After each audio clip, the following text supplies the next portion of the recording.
nosing on the preem step, please. Fabulous.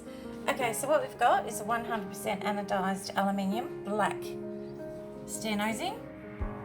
It's actually a P5 slip rating if it's completely aluminium. So can you please put that on the charcoal?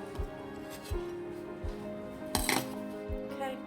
I think that because it's there would be a 30% contrast in this particular case.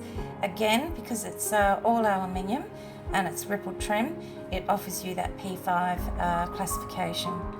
And finally, if you just pop that one back onto the black step, again, okay, if I move back, it is not compliant. It doesn't provide that 30% contrast. Now, at this point in time, I wanted to start to discuss the 10mm riser, and this is really important. So, Marshall, can you put this stair nosing on the white step, please? Okay. So what we've got here, again, is the luminance contrast isn't an issue, but I want to discuss the 10mm face. Okay, now basically the rules state that the luminance contrast cannot extend beyond 10mm down the face of the riser.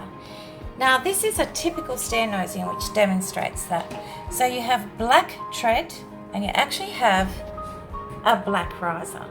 And in this instance it complies because the 10mm black does not extend beyond 10mm down the face of the riser.